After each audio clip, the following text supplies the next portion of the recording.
Assalamualaikum warahmatullahi wabarakatuh. Masih bersama saya Sultan Haji Saputro dalam pembelajaran fisika. Fisika itu mengerti, mudah untuk dimengerti. Jangan mempersulit hal yang mudah. Sebelum kalian tonton videonya, jangan lupa like dan subscribe dulu. Mari kita ikuti pembelajarannya bersama-sama. Kali ini kita akan membahas tentang gerak vertikal. Kalau sebelumnya kita membahas gerak lurus beraturan dengan gerak lurus berubah beraturan, nah kali ini kita membahas tentang gerak vertikal. Namanya gerak vertikal berarti bendanya itu kalau nggak ke atas, ke bawah gitu. Nah seperti di gambar itu, nah ketika ada misalkan bola dilemparkan ke atas terus jatuh ke bawah, itu namanya gerak vertikal. Nah, pada gerak vertikal itu nanti dibagi menjadi dua, ada gerak vertikal ke bawah, ada juga gerak vertikal ke atas. Nah, gerak vertikal ke bawah itu disingkat GVB. Nah, kalau gerak vertikal ke atas ya berarti GVA. Nah, yang pertama kita bahas yaitu gerak vertikal ke bawah atau GVB. Nah, pada kemarin kita rumus GLBB, gerak lurus berubah beraturan, itu kan ada tiga. Nah, masih ingat? Nah, bedanya ini konsepnya masih sama dengan gerak lurus berubah beraturan. Nah, ini kalau di gerak vertikal, kemarin kalau gerak lurus berubah beraturan kan rumusnya VT sama dengan V0 plus A dikali dengan T. Nah, pada gerak vertikal, nah, A-nya itu, percepatannya itu, percepatan bendanya, nah, diganti dengan G. G itu adalah percepatan gravitasi. Kenapa? Nah, karena dipengaruhi oleh gaya gravitasi. Nah, maka diganti dengan G. Nah, perbedaannya hanya itu, konsepnya masih sama. Nah, karena geraknya juga gerak vertikal. Kalau A itu ketika bendanya horizontal, nah mendatar. Tapi kalau ketika bendanya vertikal ke atas atau ke bawah, nah itu hanya diganti dengan G. Itu adalah percepatan gravitasi. Nah, rumusnya masih sama, hanya diganti dengan itu.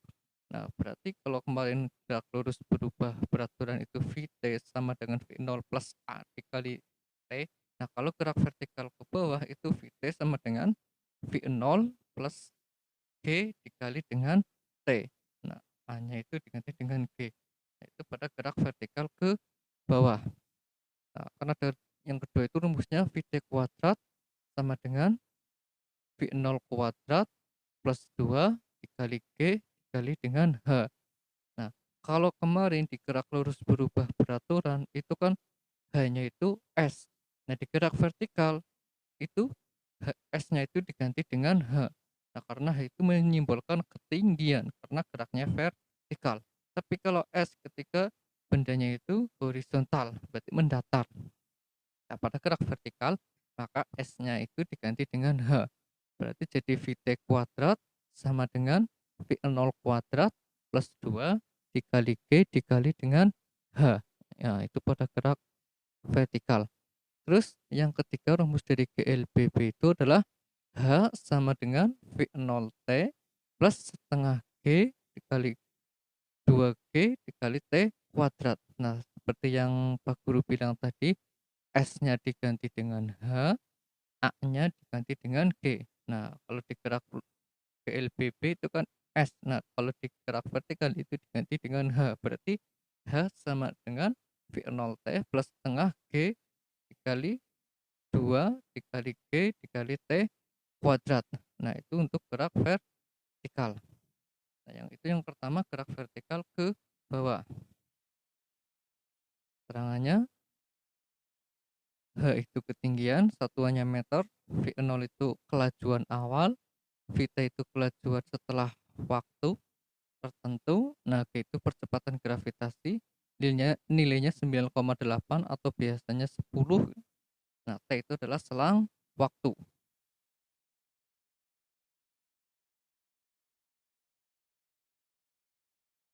Nah, selanjutnya yaitu gerak vertikal ke atas. Tadi kalau gerak vertikal ke bawah, sekarang gerak vertikal ke atas. Nah, rumusnya masih sama juga dengan gerak lurus berubah beraturan. Nah, masih sama, A-nya diganti dengan G, S-nya diganti dengan H. Nah, cuman kalau gerak vertikal ke atas itu kan geraknya ke atas. Nah, karena geraknya ke atas berarti kan dia melawan arah gravitasi. Nah, karena melawan arah gravitasi, maka G-nya itu nilainya negatif. Nah, kalau yang gerak vertikal ke bawah tadi, G-nya positif karena searah dengan gravitasi. Kalau ini geraknya ke atas karena berlawanan gravitasi, maka G-nya jadi nilainya negatif. Berarti VT sama dengan V0 min G dikali T. Nah, itu untuk yang pertama, yang rumus keduanya berarti tinggal diganti min semua gitu ya. VT kuadrat sama dengan V0 kuadrat min 2 dikali G dikali H, karena geraknya ke atas melawan gaya gravitasi. Nah, H-nya berarti sama, H sama dengan V0T min setengah G dikali 2 dikali G dikali T kuadrat. Nah, itu hanya bedanya kalau tadi yang gerak vertikal ke bawah positif, kalau yang ke atas diganti dengan negatif. Itu gerak vertikal ke atas. Nah, keterangannya itu masih sama, H itu ketinggian, V0 VT itu ada kelajuan awal, kelajuan setelah T. Nah, G itu ada percepatan gravitasi, T itu selang waktu. Jadi bedanya hanya pada negatif dengan positif. Perlawanan gravitasi dengan searah gravitasi. Itu gerak vertikal ke atas. Nah, terus selanjutnya yaitu ada kelajuan benda di titik tertinggi. Nah, berarti ketika di titik tertinggi itu waktunya berapa, nah kelajuannya itu berapa. Nah, ketika bendanya itu bolanya itu kan dilempar ke atas gitu kan. Nah, ketika posisinya pas di atas berarti dia mencapai titik tertinggi kan. Nah, maka untuk menghitung waktu maksimalnya di situ berarti T maksimum, berarti T maksimum itu sama dengan kelajuan awal dibagi G. G itu percepatan gravitasi. Nah, itu kalau ketika nanti ditanyakan berapakah waktu maksimumnya ketika benda berada di titik tertinggi. Nah, berarti nanti pakainya T maksimum sama dengan V0 dibagi dengan G. Terus kalau ketinggiannya, mencari ketinggian maksimumnya itu kan tadi waktu. Nah, berapakah tinggi maksimum ketika benda sampai di ketinggian maksimum gitu. Ya berarti nanti H maksimumnya sama dengan V0 kuadrat dibagi dengan G. Itu kalau cara mencari ketinggian maksimum, H max.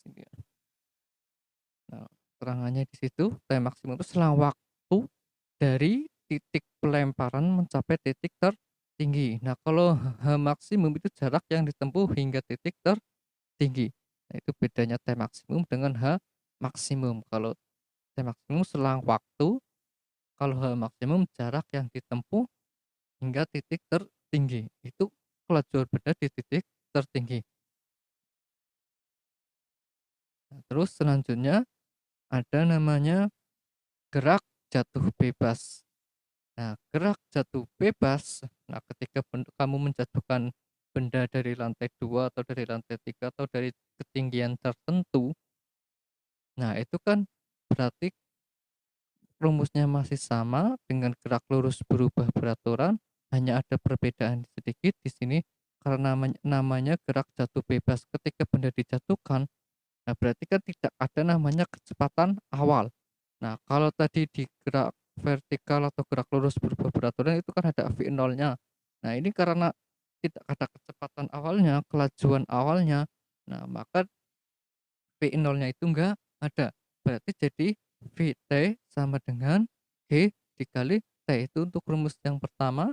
Nah, pada GLBB hanya tidak ada kelajuan awalnya, kecepatan awalnya, kecepatan mula-mulanya. Terus untuk yang keduanya, nah berarti ada VT kuadrat sama dengan 2 dikali G dikali H. Nah, sekali lagi karena nggak ada kecepatan awalnya. Itu untuk gerak jatuh bebas, terus ada tingginya tadi setengah dikali G dikali T kuadrat. Nah, sekali lagi karena nggak ada kecepatan awalnya, kelajuan awal atau mula-mulanya. Nah, itu untuk gerak jatuh bebas. Nah, rumusnya masih sama, hanya beda sedikit. Nah, itu tentang gerak jatuh bebas. Jadi ada tiga tadi, gerak vertikal ke bawah, ada gerak vertikal ke atas, ada gerak jatuh bebas. Nah, ini keterangannya. Vt itu kelajuan setelah T sekon, G itu percepatan gravitasi, H itu jarak atau perpindahannya atau ketinggiannya, T itu selang waktu.